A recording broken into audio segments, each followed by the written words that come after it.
fondation Audemars Piguet a été initiée en 1992 par Jacques-Louis Audemars, qui était donc un des propriétaires d'Audemars Piguet, membre des familles propriétaires. Et en 92, parce qu'en fait la maison Audemars Piguet célébrait un anniversaire particulier cette année-là, c'était les 20 ans de la Royal Oak, donc l'une des montres emblématiques d'Audemars Piguet. Et le souhait à cette occasion, c'était non pas de créer un événement, un gala de célébration qui serait un moment unique dans le temps, en fait c'était d'initier quelque chose qui resterait sur le long terme. Et la volonté là de Jacques-Louis Audemars était assez remarquable parce que finalement il s'est penché sur d'où vient Audemars Piguet et d'où vient l'horlogerie en fait à la vallée de Joux. Et pour ceux qui ont la chance de se rendre dans cette belle vallée à 1 heure de Genève, eh bien on se rend compte qu'on est au milieu de la nature, dans un environnement véritablement préservé. On a d'ailleurs la forêt du Rizou, qui est la forêt la plus grande d'un seul tenant en Europe, je crois, 25 km, qui borde la Suisse et la France. Et puis cette forêt, ces éléments naturels comme l'eau, mais aussi le métal, sont à l'origine de l'horlogerie, parce que finalement, la vallée, c'était des agriculteurs, des longs hivers, et la nécessité de diversifier des revenus. Donc, partie de cette réflexion, en fait, en 92, donc il y a presque 30 ans, et puis avec le débat qui était en cours aussi à cette époque, c'était le premier sommet de Rio sur la Terre, donc on en est bien loin maintenant. La volonté, c'était d'initier une fondation qui permettrait aux communautés dans le monde de bénéficier d'une forêt, d'un environnement aussi beau que celui qu'on a à la vallée de Joux. Et voilà l'origine de la fondation Audemars Piguet.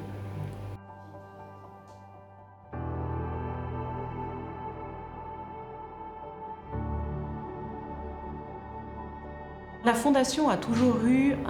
pour envie de privilégier une chose, c'est-à-dire d'initier des cercles vertueux de changement. Donc depuis le début, en fait, chacun des projets qu'on a soutenus quasiment avait au cœur les populations, les communautés qui devaient être les porteurs de projets, les pilotes et en fait les garants de leur avenir. Parce qu'une population qui vit de et par son environnement va être aussi mieux à même de la préserver, de la perpétuer, d'en prendre soin, etc. Donc on n'est pas dans une vision de vase clos, je dirais, de la nature, mais de l'environnement des forêts comme étant pluriel, comme remplissant des rôles très divers et variés. Et au fil du temps, on a évolué, je dirais, surtout de par l'ampleur des projets qui ont été adoptés.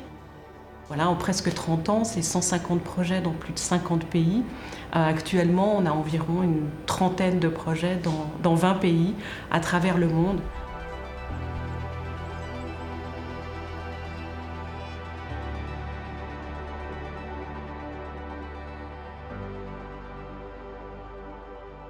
Alors le projet de lisière à Burtigny nous a particulièrement intéressés parce qu'il correspond à la fois à notre approche, notre philosophie, donc de créer un cercle vertueux,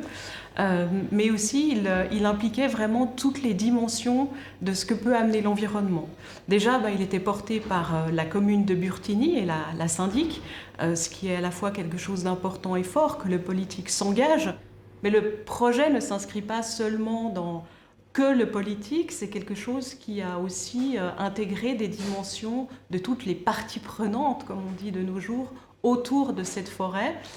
qui sont à la fois les agriculteurs, l'ingénieur forestier, un travail potentiel avec les écoles, pour avoir une vraie approche holistique de cette forêt, où il ne s'agissait pas non plus, je dirais entre guillemets, juste de planter des arbres, mais surtout de voir de quelle manière l'écosystème autour de la forêt pouvait rendre plus de services à celle-ci, mais aussi à tout ce qui l'environne aussi. Donc ces fameux services écosystémiques qui font qu'on avait un projet très complet, mais à la fois très modeste et très impactant sur le long terme. Notre rôle, c'est à la fois de pouvoir donner ce fameux coup de pouce financier quand on a les ressources nécessaires, mais ça peut aussi aller sur être force de proposition, parfois de voir quels sont, comme je vous le disais tout à l'heure, des ponts éventuels entre ce projet-là et peut-être d'autres projets qu'on finance ailleurs, de voir si on peut y inclure une dimension aussi, je dirais, d'action concrète. Et puis éventuellement avoir des échanges de meilleures pratiques avec d'autres communes ou d'autres partenaires dans la région qui travaillent sur ces mêmes thématiques. Donc c'est, je dirais, vraiment la philanthropie dans son aspect le plus de nouveau holistique, de création de cercles vertueux, où il ne s'agit pas juste de signer un chèque et de donner de l'argent, mais d'être une vraie partie prenante et de créer un vrai partenariat sur le long terme.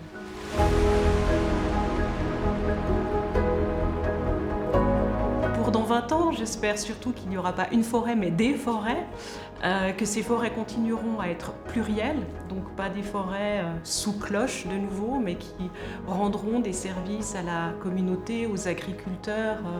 aux écoliers, à la population dans leur ensemble. Et ce que j'espère surtout, c'est nous donner rendez-vous ici, à la commune de Burtigny, pour voir si dans 20 ans, le résultat de nos efforts, de tout ce qui a été entrepris, aura porté ses fruits, avec toutes les parties prenantes qu'on a autour aujourd'hui. Je pense que ce serait le meilleur souhait que je puisse avoir, que finalement, ce soit au moins l'importance sur ce que nous, on est en tant que fondation, mais l'impact qu'on aura eu concrètement sur des projets et auprès de communautés et des forêts.